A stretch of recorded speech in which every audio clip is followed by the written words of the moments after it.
All right, so we're here with Phronesis, and we're going to get a little insight. I'm excited about the man that is joining me on the couch.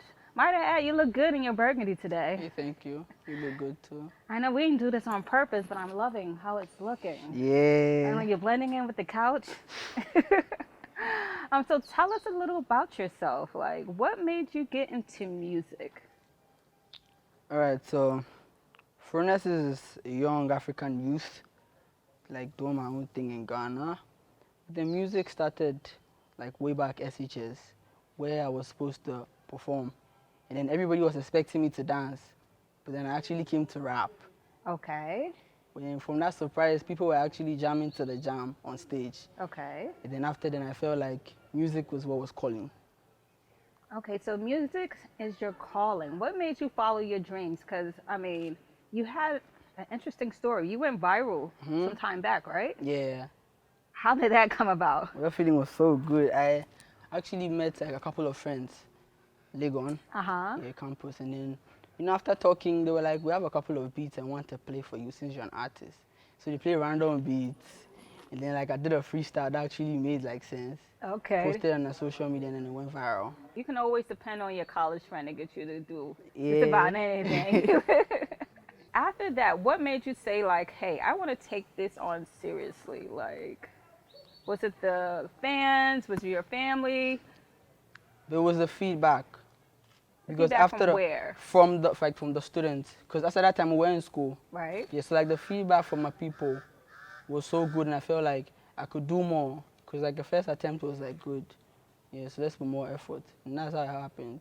There was too much motivation from like the boys around me at the moment, Uh-huh. yeah, and like that was where the fire came from. So you have a new EP coming out Yeah, soon, right? yeah. What was the inspiration behind this new project? Evergreen is an EP Mm-hmm. that is talking about loads and loads of things. It has different genres. Yeah, that shows like my versatility. So all the songs are picked from different genres? Different genres, yeah, Okay, they're all not like right. the same. This particular album, we cannot like say you're a dancehall artist or you're an Afrobeat artist. Like Not at all. you don't want to be Yeah, any that's the category. controversy behind the whole EP. Okay, Yeah, good, all right. yeah, that's what's up. So then you can't actually pinpoint that I'm a dancehall artist, I'm soul, I'm reggae, I do everything. But then it's a jam. Okay, how do you compose most of your music?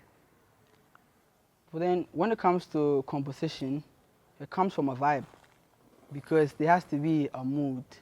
Basically, I talk about like How you get them in the mood? Like what type of mood you want to give us on this EP? basically I talk about things I feel. All right. So like I preach a message. So if there's no mood, I can't talk about nothing. I feel love to talk about love, to feel painful or pain, sorrow to talk about something sad. Okay. Yeah, so the mood is going to actually bring a vibe, and the vibe is going to bust up into lyrics and verses, and it's a song. What pain you been through? What love you been through? You kind of young. Hold on. You want to tell us? And I've been through lots, Okay. yeah, loads and loads of stuff. And my experiences have taught me like a lot, because I've been on the streets, I've been in a good home, I've been in school, So through your pain and your different experiences, this is what has, guess, built Yeah. or like produced the project that you are putting out now. Will this give us a idea who you are? Definitely. It won't tell you everything, but then it will give you just a part of me. Just a little piece. Yeah. You gotta give us some more in the next album and the next Maybe. album, right? Load to that. Okay, awesome. All right. Tell us about a time in your music career where you had to endure something that like you are very proud to have overcome. The only thing I was really good at enduring was the critics. The 'Cause critics. Yeah, they came a lot. When did they come? Like when? Like when did this happen? Like senior high school times, I used to do gospel music, okay. so I was in a choir. You was in the choir? You a choir boy? I was We in a was clapping choir. and Yeah. what were you doing? and then I was almost given like music director, so like a lot was expected. okay. Then all of a sudden I switched. I said I'm not doing Christian gospel anymore. I'm doing any type of music that comes through. So there are lots of people talking about me, saying that this guy changed from Christ to the world. You know, that kind of... What made you change? Because I felt like there was a bigger picture. Okay. You know, doing like just one kind of genre is going to like restrict me, right? So I wanted to like go into all of them so I could free my mind and talk a lot. Okay, so you made the change and the critics came. So Yeah. then what happened? Then I continued focusing on what I wanted to do. But I didn't really listen to like all of those people talking at the moment. What were they saying? Like, did they make life really hard for you? Were they just like bullying you on social media? But Were they like it was personal. pushing you around at church? Like, what happened? But they used to talk about the fact that the music I do now doesn't sound as good as what I used to do before. Oh, okay. Right? So they used to criticize the lyrics and then the kind of things I used to say. Okay. Basically. Okay. Yeah. So how are you feeling about that now? Like, do you even care? Like, are you still feeling some type of way about it? Like, how does it make you feel? You know, the same people who used to criticize are those who listen most to my recent tunes. Of course, come Yes, on. so I feel very good. Make them a believer. Yeah, I feel very, very good, and I feel like, yeah, there's improvement. Okay. So I understand that you are signed with Premier Space Entertainment, right? Yeah? You're their first artist? Yeah, first, How did that come about? it started when a couple of friends were together, and then we met this keyboardist called Seva. I wanted to, like, get to know him more. But then my friend suggested if, like, he could play for me, because he used to play at KKB's, that's at East Legon. Right. Yeah, so he was like, if I could pass to like the night, he was going to play something for me to sing. So then I passed to eventually, and You then tore the house up? yeah, there was like a total jam. And after that, he was like, he wanted me to meet a couple of people that were interested in working with me, Okay. and I was Premier Space. So how has life changed for you, or how has your career changed after being signed?